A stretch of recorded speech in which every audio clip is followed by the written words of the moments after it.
morning, Panthers. I'm Janelle Rosier, and this is Morgan Calix. Today is Friday, November 12th. Please stand for the pledge.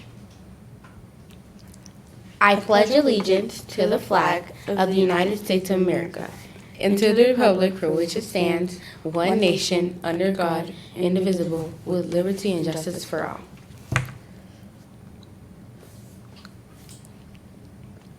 Please remain standing for our Panther Pledge. This pledge helps us remember to be safe, be respectful, and be an avid learner. As a Seminole Trails Panther, I will conduct myself at all times and in all places with honor and respect for myself, my classmates, my teachers, my school, and my community. We would now have a moment.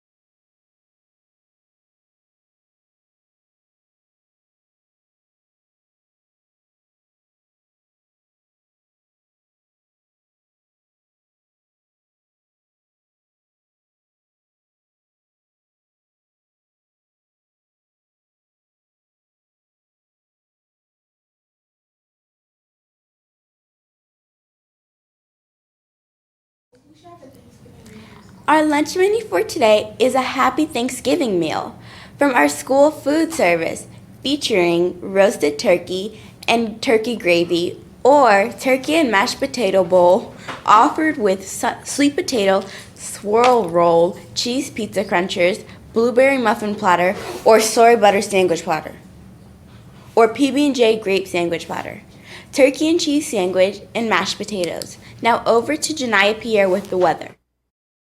It is currently 72 degrees with a high of 80 degrees, low of 72 degrees with a 20% chance of rain. Now back to our anchors. Quote of the day. Each day is an opportunity for joy. November is the month we celebrate Native American Heritage Month. Remember, Panthers. Seminole Trails Panthers are safe, respectful, avid learners. Now a word from Principal Johnson. Good morning, Panthers, scholars, and future college graduates. Here is your message from Principal Johnson. Happy birthday to Sandra in second grade and Antonia in fifth grade. Make sure you come on down to pick up your birthday pencil. Happy birthday. All right, our students in kindergarten, you all are getting ready to take your Unit 2 assessment. Please make sure that you are listening to the directions that your teacher gives you and show everything that you have been learning in reading. We are so proud of our kindergartners and we look forward to passing out those certificates to our kindergartners who make it into the green team. And to all of our third, fourth, and fifth graders, today is the day that you should be challenging your teachers on those 6 and 8 multiplication facts. Who will be named the ultimate fact finder? And who will I see in my office on Monday? Someone who will be trying to take my crown. All right, Panthers, as always, do the right thing even when no one is looking. Are you being a safe, respectful, avid learner? We're watching you. And teachers, please remember to remind our students of their hallway expectations so that we can continue to earn those Panther paws. And it is okay to ask if your class has earned a Panther paw. We will still be counting those paws every 2 weeks, and Miss Lowe will be passing out treats during lunch. So keep working hard, Panthers. Have a great day. Native Americans.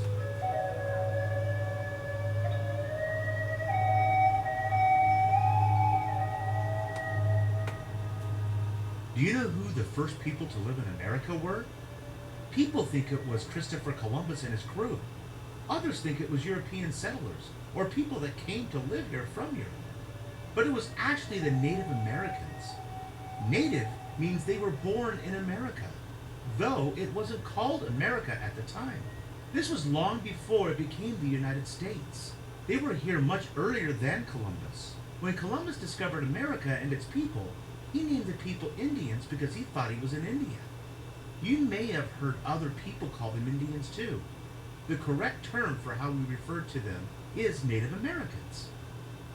The Native Americans lived in both North and South America, including Alaska and Hawaii. There were different tribes and cultures who lived in different parts of the country. A tribe usually consisted of families or communities that spoke the same language and had common beliefs. They also shared the same customs or traditions. Some well-known tribes include the Cherokee, Apache, Cheyenne, Iroquois, the Ute Nation, and Navajo Nation. There were many other tribes as well. Each tribe has its own type of home, foods they ate, tools, clothing, and more. The tribes are no different than people across the world today who have their own cultures and customs. Most historians believe the tribes were quite peaceful before the arrival of Columbus and other Europeans. Native Americans designed their homes according to the weather and area where they lived. A teepee was built using long poles for the frame or structure. The poles were tied together in a bundle at the top. Each of the legs or poles was then spread out, creating a large circle at the bottom. The poles were then wrapped with buffalo hide to protect the people from the weather and to keep them warm. The teepees could easily be taken down and put back up again, making it the perfect house for people who moved a lot. A wigwam was about 8 to 10 feet tall. Like the teepee, it was also made from wooden frames. These frames were covered with sheets of bark from a birch tree. Native Americans also used birch bark to cover canoes because it was waterproof and strong. It was also used for other things like baskets. A wigwam was more rounded than a teepee. Some wigwams were covered with grass. Those were called grass houses. Grass houses were much larger than a wigwam. A longhouse was a permanent home. Unlike the teepee, it was not moved from place to place. It was built from wood and bark in the shape of a rectangle. Holes were created in the roof to allow air to escape. There were doors on both ends of the house, similar to many houses today. Tall poles from trees were curved and then used to create the roof. These houses were also covered with bark. Long houses were about 80 feet long and 18 feet wide and could hold about 20 people. A pueblo was a home built right into the side of a cliff, which is why it was also called a cliff dwelling. These homes were built of bricks made from clay. They sometimes were built inside of caves. Some pueblos were 4 or 5 stories high. Ladders were used to go from floor to floor. These houses could hold many people. Some other types of Native American homes were wattle and dog, plank house, igloo, and chickee. The materials used to build homes depend on where the tribes lived and what was available to use. The clothing that the Native Americans wore were also different from tribe to tribe. If an area where Native Americans lived was warm like Arizona, then less clothing was worn because of the heat. In contrast, if it was a cold area like Alaska, clothing was layered for warmth. A common material for clothing was animal skins. The soft leather of the animal hides was used for shoes as well as covering for some of their homes. Plants and cotton were also used for clothing. Native Americans used the resources around them like plants, bark, and roots to create dye. They used the dyes to color their clothing, baskets, mats, and other items. Many tribes hunted buffalo or caribou for food, as well as deer and rabbits. Fishing was widely used to provide food for villages that were close to rivers or streams. Spears, nets, and fish traps were made to catch the fish. In cold regions like Alaska, ice fishing was common. A small hole was cut into the ice and long spears were used to catch the fish. Farming was important to many of the tribes, especially in warmer climates. Main crops included corn, beans, and squash. Native Americans created many beautiful works of art. Pottery is the process of using clay to create handmade pieces. These works of art were not only beautiful, but very useful. Pottery was used to store grain and other foods. It was also used to collect water. Colorful baskets, blankets, and carvings such as totem poles or sculptures carved into large tree trunks were created.